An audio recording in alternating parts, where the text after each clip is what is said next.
champion. You're watching WGS-TV.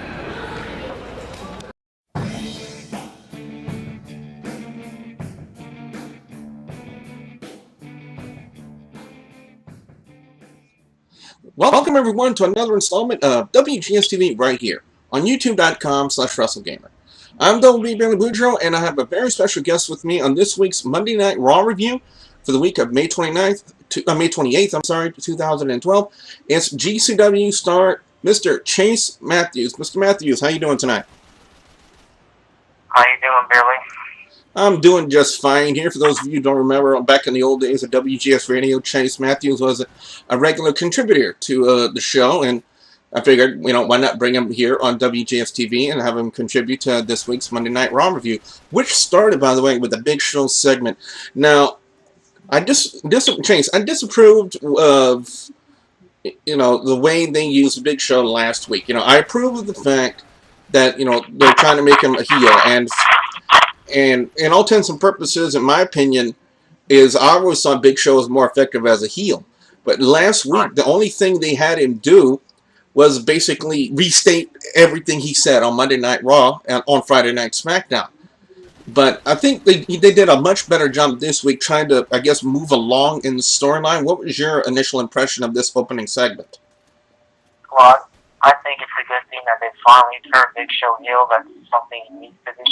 He needs to be more of a monster, I mean, there are times you can enjoy him as a face, but he clearly belongs as a heel, especially if, he's on the lines of retirement very soon. So I think it's a good thing that they're trying to build him up as a monster and bring him back as a, just a big nasty dude like he was in the 90s, And I think if they keep him that way, I mean, sooner or later, keep him away from John Laurinaitis and have him just stuff on his own instead of basically being controlled by him. I think it'll work out just fine. A couple of names he mentioned in the segment, apparently he still have, the way they're basing this heel turn is the fact that, when he got fired, he received no sympathy from anybody, not the fans, not even superstars, and a few new things that he had a beef with. Apparently, this is the way they did this week's Monday Night Raw, is they showed the very next segment. It was a Brodus Clay segment. He was out there, he was dancing. He also had R-Truth and Kofi Kingston out there, and apparently now Big Show has a huge beef with those three guys. But and that's pretty much how they end the segment. I thought it was a good way to open it. And I thought it was actually quite funny that Big Show was actually drawing the heat from the crowd just by walking out to the ring smiling. I thought that was hilarious. Yes. Good. All right, great on this opening segment. I'm going to go ahead. I'm sorry? Yes, he's cocky, but he's also a monster, so it's kind of, he's not a solid monster. He speaks a lot, which is, Big Show can't speak, so it's good that they let him use that. Great on this opening segment. I'm gonna go 4 out of 5. I thought it was finally good to see him actually move along in this instead of just rehashing the obvious. Because I'll tell you what, Chase, I would have been really, really upset if they had him just come out there and say, "Oh, you got no sympathy from you because I got fired." And if they would have just had him do that, I really would have been angry because they were just gonna have that story just flatline and not even go further. But I'm actually glad they went further with this and they started to, branch out with this Big Show heel turn. What was your grade on this one? It was a solid segment. I'd give it about a 3. Okay. Opening match this week, well, if you can call it that, like I called the Santino Marella-Ricardo Rodriguez match, a match on Friday Night SmackDown. It was a Bruno Del Rio and Santino Marella, which lasted, well, let me just say this. I've seen WWE Diva matches last longer than this match. And that's not a good thing, really. I guess the only purpose was they had a Bruno Del Rio to come out here to settle, apparently now, a feud between Santino Marella and Ricardo Rodriguez. Chase, your reactions?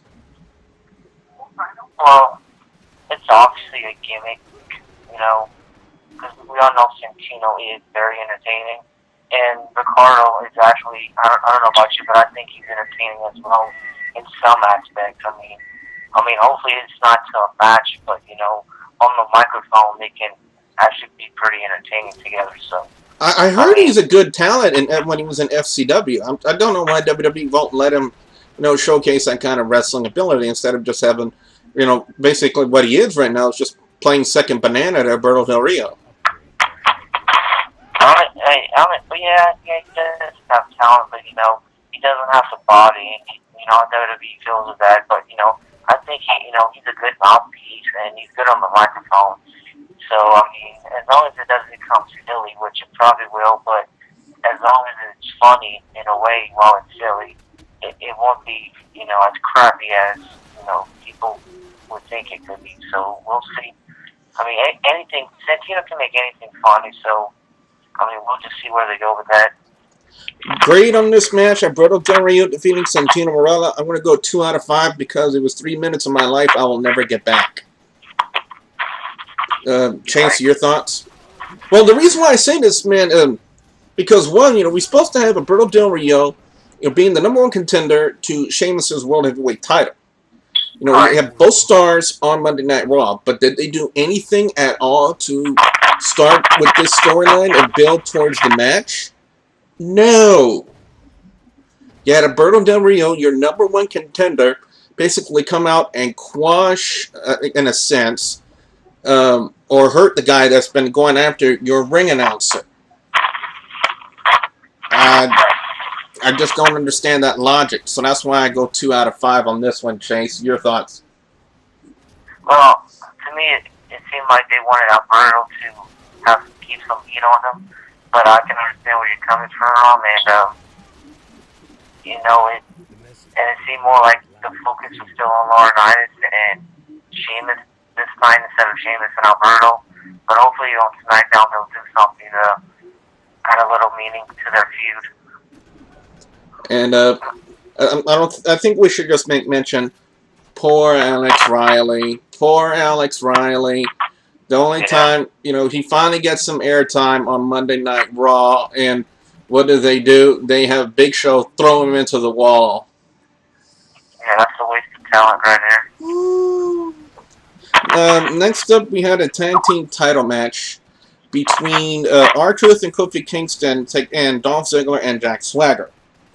Great tag team match, and that's the thing we haven't seen a lot as of late, Chase. I think you would agree, is a good tag team wrestling. Yes. But I thought. Go ahead. Go ahead. I thought this was a great match. I really didn't think that they were gonna drop the titles to excuse me. I apologize about that, ladies and gentlemen. Anyway, I didn't think they're going to have R-Truth and Kofi Kingston drop the titles to Dolph Ziggler and Jack Swagger, because I kind of felt something was going to happen. I thought R-Truth and Kofi have been too hot of a role, as a champion. I mean, they're putting so much stock into them, Chase. I don't know if you saw this, but on WWE.com, they're basically doing the exact same thing they did with Evan Bourne and Kofi Kingston. They're actually giving people the opportunity to name that tag team. So if they're putting a lot of stock into this tag team as their champions, I really didn't think they were going to drop the titles to Ziggler and Swagger. Your thoughts? Yeah, I enjoyed it. It's rare we see good tag team matches like that on Raw or WWE for that matter. But I did like the ending because no offense to Swagger, because I think Swagger is a good worker. I just think he could be used better. But it also sets up the Ziggler heading back to the singles competitor, and hopefully he gets a rub again. And maybe the main event picture and all of that. So it's good to see that they're going to be using Ziggler good again. Great on this match. It's R-Truth and Kofi Kingston defending the titles against Dolph Ziggler and Jack Swagger. I'm going to go 4.5 out of 5. A really great match. I was really impressed. It was highly entertaining. And, thumbs up to WWE for actually putting on a good tag team title match. Chase, what's your grade? Yeah, your grade on the match. Yeah, I get about a 4 to 4.5 out of 5. I thought, it could have been longer, but it was on free TV, but they told the stories that they needed to tell, and it was just a good match, and hopefully we get more of that.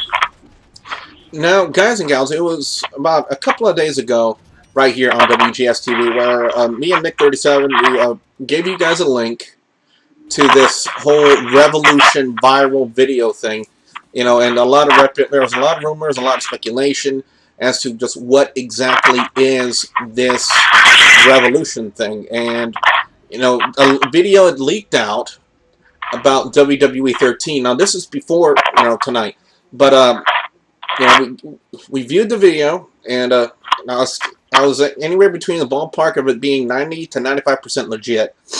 Well, tonight I think WWE pretty much just hit that ball right out of the park. What they were going to have first, they were going to have Laurinaitis come out here and pretend that his face was going to be on the cover of WWE 13, and if that was going to happen, I'm pretty sure there would be stockpiles of WWE 13 being thrown in the garbage. Because to be honest with you, Chase, would you buy a copy of WWE 13 with John Laurinaitis plastered, people powered all over the cover? Well, let me re-ask that. Would a conventional wrestling fan who's also a gamer buy it? Probably not. Exactly. And you want your best wrestler in the company. The company, it could be either your top guy, it can be your WWE champion, but one of your top sellers has to be on the cover for your merchandise to actually sell. Now, I'm just ranting on here, thinking that's probably leading up into this. And Chase, now who do you believe other than John Cena? Because we know John Cena's not on the cover. He's been on so many covers already; he doesn't need to be on anymore. But aside from John Cena, who in the WWE is like the biggest marketed guy who can actually sell items for them? Of course, CM Punk, especially with the cult following he has with the internet fans and all sports fans. He has a big fan base. I think that's a smart business move. And this is what I loved about the promo, because they actually had CM Punk come out here and they did the big cover reveal for WWE 13. They actually had the banner.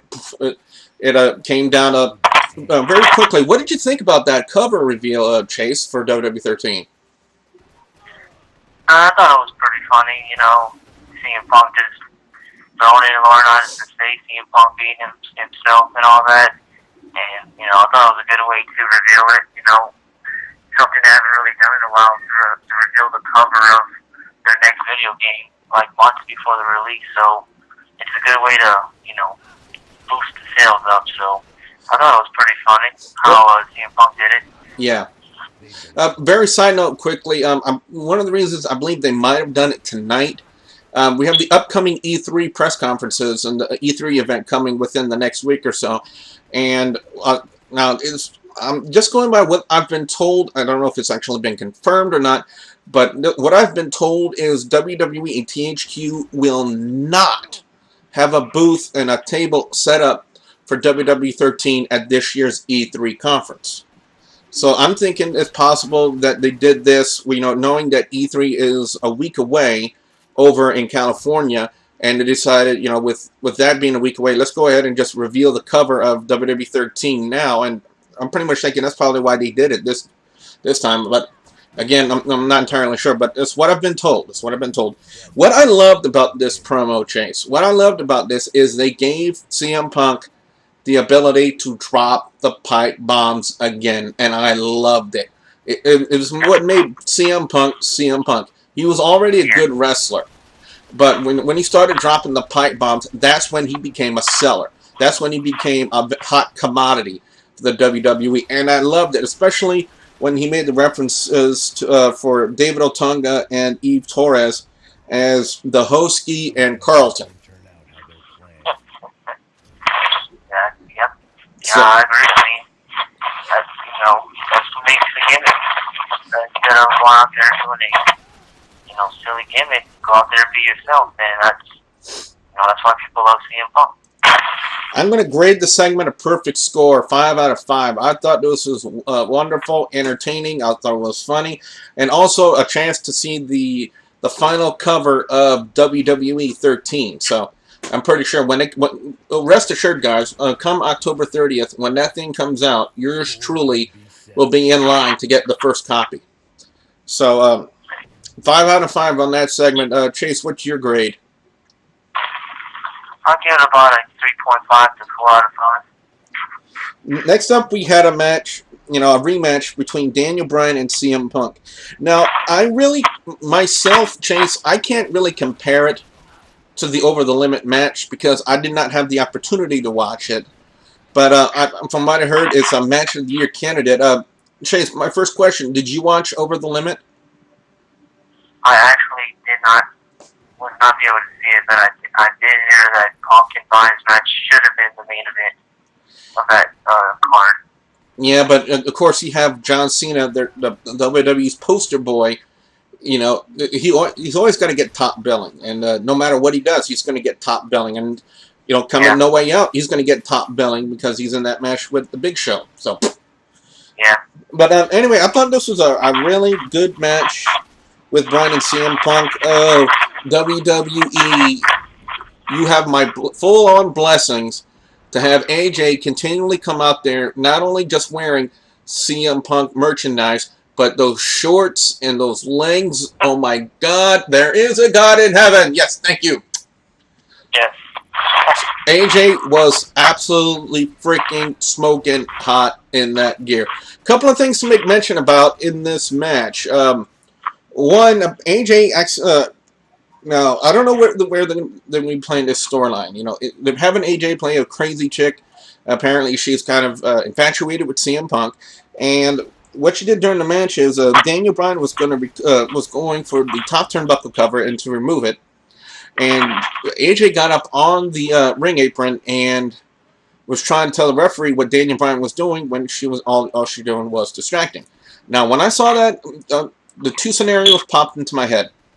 One was, of course, what actually happened was the flapjack into the top turnbuckle. Am I saying that correctly, Jace? I think you are. Or two, he was going for the patented knee, and Daniel Bryan was going to move out the way, and his knee was going to collide with the steel turnbuckle. But the first scenario is the one that played out, and Daniel Bryan got the win. Now, I have never seen anybody 6'10", 320 pounds pop out of nowhere, especially with the lights on. But I guess that's probably nifty camera work thanks to the WWE. But Kane came out and waffled Daniel Bryan with the chair. And I don't know if this botch was on Daniel Bryan or if it was on Kane, but it was the chokeslam on the chair of Chase. I don't know if you noticed this, but to me, it did not look like Daniel Bryan landed squarely on his back with the chair. Well, I mean, thank you for that move. I mean, I wouldn't say it was just a botch, probably just like a miscommunication.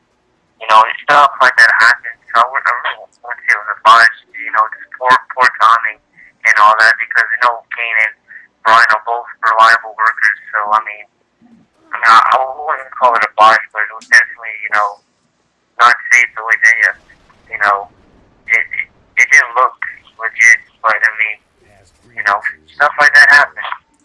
And the last thing to note about this match, what happened, is AJ actually slipped CM Punk a chair, and basically for, I guess, the second time, and it happened on Friday Night SmackDown, and it happened tonight on Monday Night Raw. Basically, Kane became the chair's bitch. Yep. That's pretty much what happened, and all I'm going to just say is, WWE cameraman, thank you for the booty shots of AJ. Thank you. You've made a lonely guy very, very happy tonight. I'm telling you that right now. Okay? This match, I'm going to go ahead and give it the same score as the previous segment, leading into this match. I'm going to go perfect, 5 out of 5. I thought it was a great match. They're using Kane, I think, really, really well, and I think somewhere in between now and No Way Out, they're going to insert Kane into the match. No matter what kind of match you're going to be having with Daniel Bryan and CM Punk for the WWE Championship, they're gonna have to use Kane somehow in this, Chase. Your thoughts? Yeah, for the match, I give it, 4.5 out of 5. I know a lot of, especially workers work in the indies or a lot of guys are not fans of aka smaller workers, but to me, that's the ones who put on the best matches. And, Punk and Bryan, every time they get together, that's exactly what we get, is a wrestling match. Something real wrestling fans like, and that's something I like. They put on a good match, and it does seem like they are inserting Kane in the title picture, probably for maybe a triple threat, I don't know. I got mixed feelings about it. I'm a big fan of Kane, so it could turn out to be a good match. But I do like the way how basically Kane is still a tweener. He's not doing any silly stuff right now, so it's good that they're using Kane for some serious stuff right now. So the match was good, and with Kane's involvement, like I said, stuff happens. So good match right there. Next match was Christian, the new Intercontinental Champion, who turned face at Over the Limit, taking on The Miz. Now, this is something I made mention towards the other guys, like Ashley and Mick37, on Skype while we were watching Monday Night Raw. The Miz, boy, has he fallen out of WWE's favor over the past year. Last year, WWE Champion, headlining WrestleMania 27. And now, what has he done as of late? He did get the winning fall for Team Johnny at WrestleMania 28, but what has he done since then? Job to matches with Brodus Clay? That's not really an accomplishment. You know what I think it is? Go ahead. I think if you notice that The Miz has been, for some odd reason, I don't know if his head's not clear, but he's been botching quite a bit. If you remember the R-Truth botch? Yeah. A while back, he caused R-Truth to land flat on his back, then he botched another move like 10 seconds later, and I don't know if it was last week or a few weeks ago, but he botched another move. I know everyone botches, but it seems like, Well, there were rumors going around that Triple H has had quite a lot of heat with him backstage. I don't know if if that was confirmed or not, but those were the rumors. Yeah, I also heard that Miz does come off as a pest backstage and all that. I even read a article that Alberto Del Rio is legitimate. It's not like that. But I can't say what goes on backstage, but it is possible that's the reason.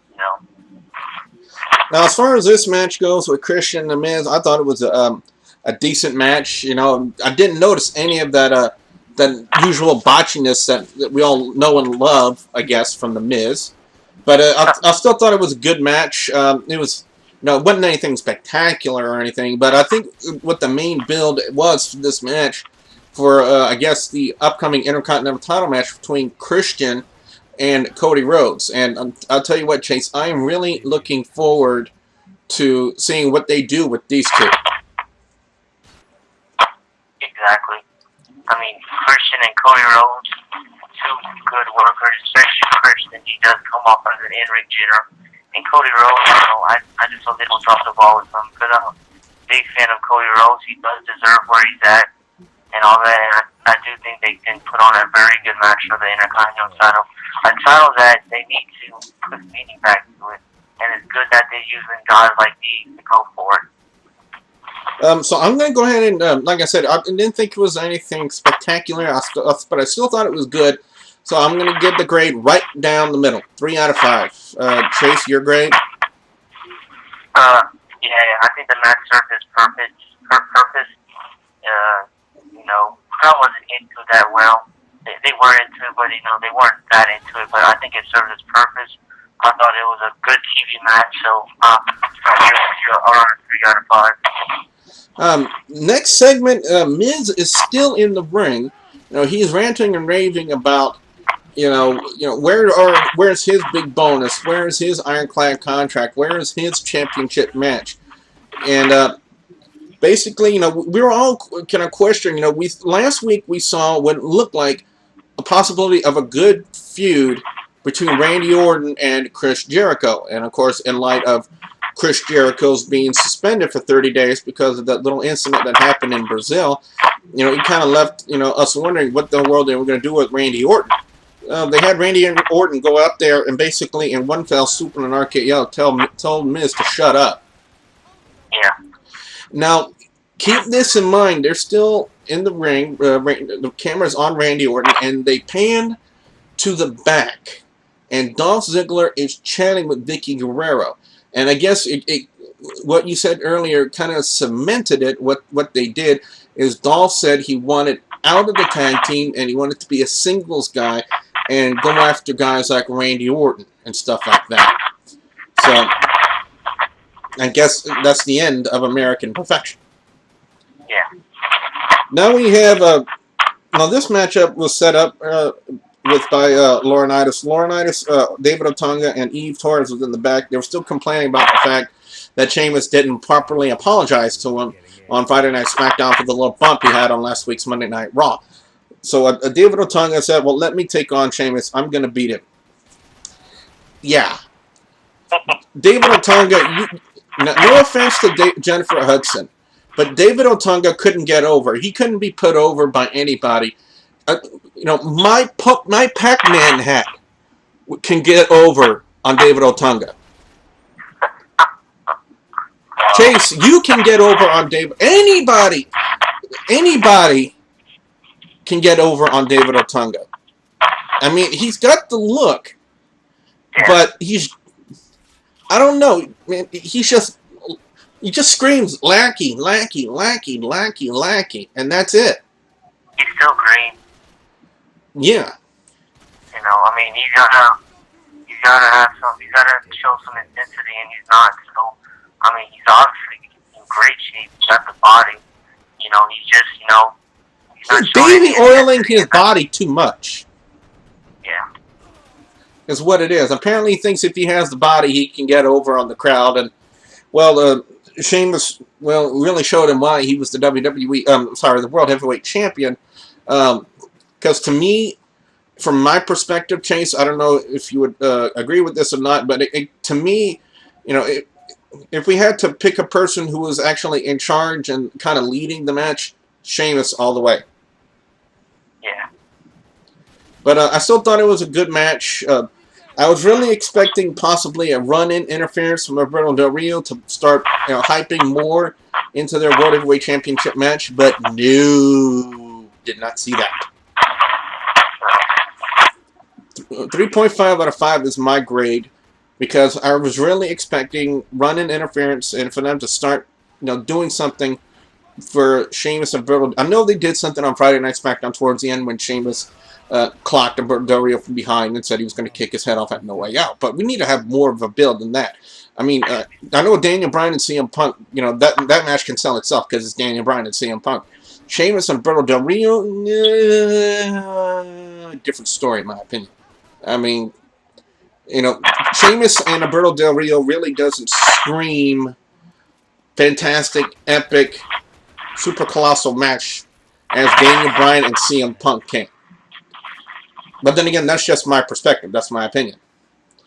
But 3.5 out of 5 for this match with Sheamus and David Otunga. Chase, your thoughts? I like watching Sheamus. It's like I can't really get into David Otunga. You know, I just think it was something to, you know, give Sheamus momentum. But it just seems like David Otunga is just like, you know, at the risk of sounding offensive, Jennifer Hudson can't get into David Otunga. Yeah. Yeah. I hope the guys out there got that little joke. Anyway, now what it looked like is apparently it looked like Brodus Clay was going to be in his first main event on Monday Night Raw, as it was going to be Big Show, who apparently had the ability to name his opponent. Well, he was picking on Santino Marella in the back, and Brodus Clay came up and, you know, stepped up to the plate, wanted to be the challenger for the Big Show tonight. And Big Show said, yeah, you're going to be the guy I face. So we're going to have Big Show and Brodus Clay. And thank God I didn't actually get in the ring, because if rings could talk, they'd probably be screaming, help, help, 800 pounds of people are on me, get them up! Let me just say this. Thank God we didn't see a superplex between these two guys. It didn't matter if it was Big Show to Brodus Clay or Brodus Clay to Big Show. That ring would have imploded out of this dimension. But what ended up happening was Big Show came out and started cutting a promo about calling basically Brodus Clay a sellout and a clown, and kind of comparing him to Doink the Clown. He said the only difference between him and Doink was that Doink had talent. Thumbs up to you, Maverick Matt Bourne. I hope you guys got that reference. Chase, I know you got that reference. Yep. So what happened is Big Show ends up spearing Brodus Clay on the outside and starts beating him down. And then next thing you know, we see the other two guys who were named by Big Show in the opening promo on Monday Night Raw. That's Kofi Kingston and R-Truth come out to try to make the save on Brodus Clay. And, well, that didn't pan out too well. And then we see Big Show literally step on the announcer's table, cracking it, and taking that piece, that end piece of the announcer table, and proceeds to beat the crap out of Brodus Clay with it. Kofi Kingston and R-Truth basically got annihilated in a sense, and Big Show lowers the boom with the WMD on Brodus Clay to close out the show.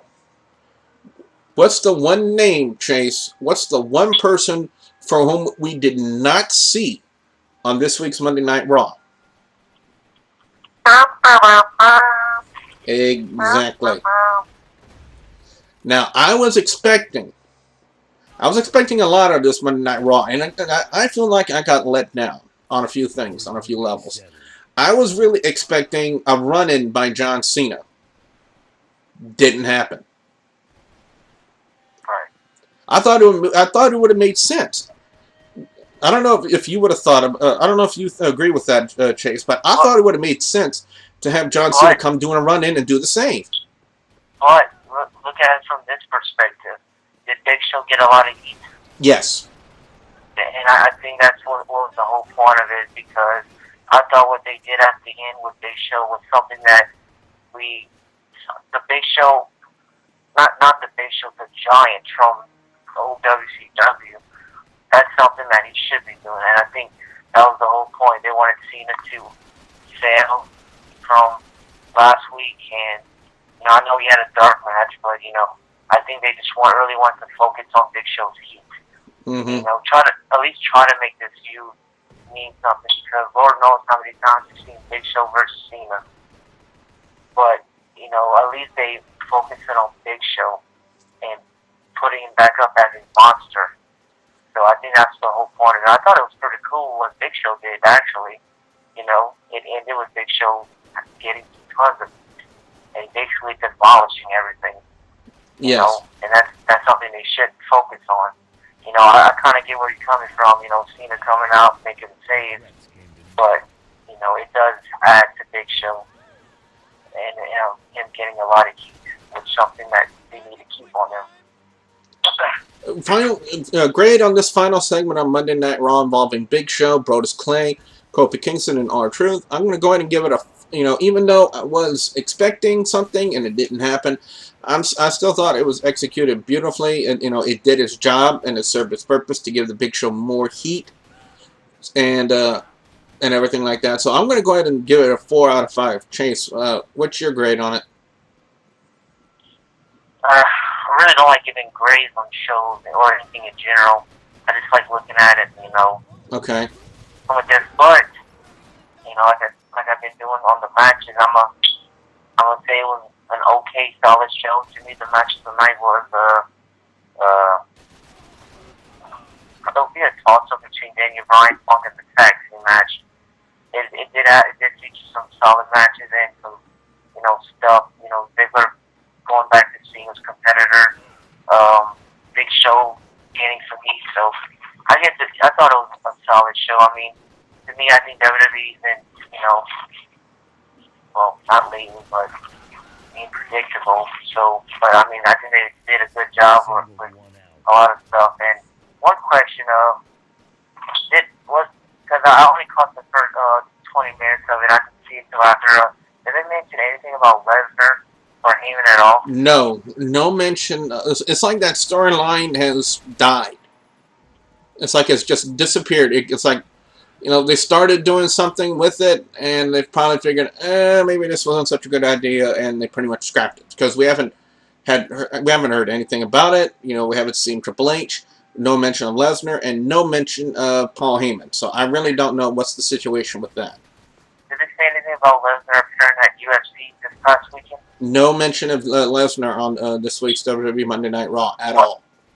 I think what they're probably doing is letting that story tell itself, because if you notice that story of Lesnar appearing at UFC talking with Dana White has caused a lot of buzz, and the internet walks, and a lot of people think that it's legit.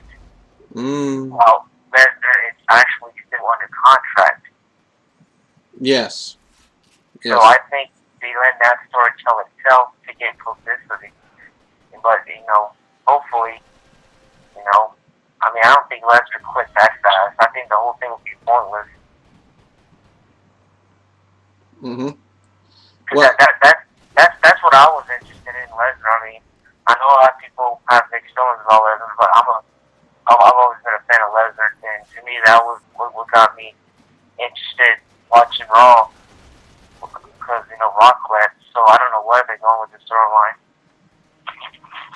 Well, what we want to know now from you, the WGS-TV viewers and subscribers, your thoughts on this week's Monday Night Raw. One of the two ways to do it.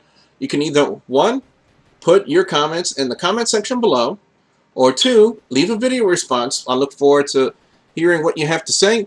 Don't forget, if you have any questions for me, Chase Matthews, Mick37, or any of the guys that you see here on WGS-TV, including the Studley Man, Ashley, who just recently celebrated a birthday. Happy birthday, Ash. Be sure you visit my FormSpring page, formspring.me/TheWrestleGamer. Also visit the brand new WGS-TV Facebook page, facebook.com/WGS-TV. You can interact with us on there as well. Don't forget to like and favorite this video, and if you haven't yet, please subscribe to youtube.com/WrestleGamer. When WGS-TV reaches 1,000 subscribers, we'll have the very first WGS-TV DVD giveaway, but it only happens at 1,000 subscribers. So with a big thank you to GCW Star Chase Matthews, I'm Double B Billy Boudreaux saying thank you very much for watching. Goodbye.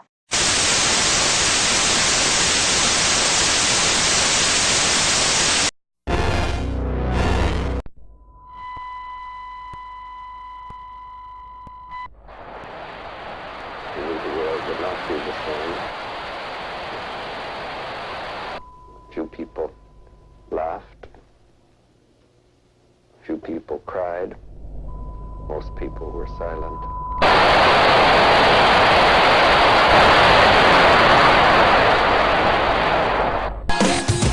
Now I am become death, the destroyer of worlds.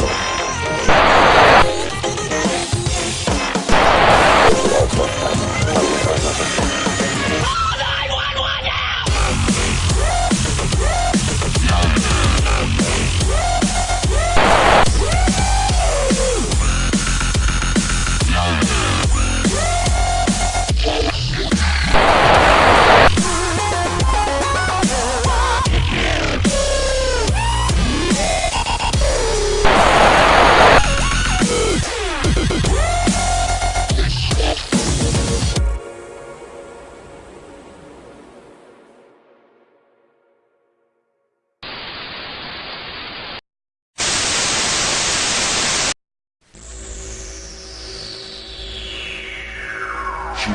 GCW Gulf Coast Wrestling, where the bad boys play.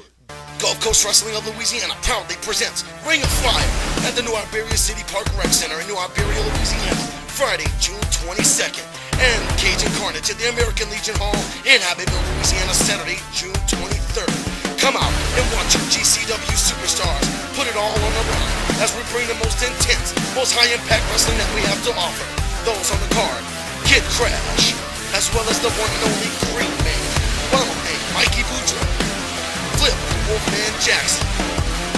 Another on the line here is the big mother trucker himself, Trucker Jones, Big John Steele, the GCW Amigo Tag Team Champions, High Definition, as well as the heavyweight champion, The Rocket. Also featuring former WWE superstar and diva, the female fighting phenom Jazz, and Red Dog Rodney Mack.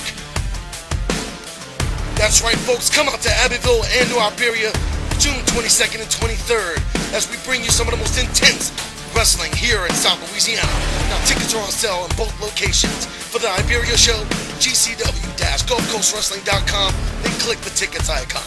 And for the Abbeville show, call 772-8010, 517-6548, then 517-0823. Once again, folks, this is a double weekend, Friday and Saturday, June 22nd and 23rd, New Iberia and Abbeville. Ring of Fire, Cajun Carnage. You do not want to miss this, folks. You have every opportunity, so get your tickets now. This is action. This is adrenaline. This is GCW.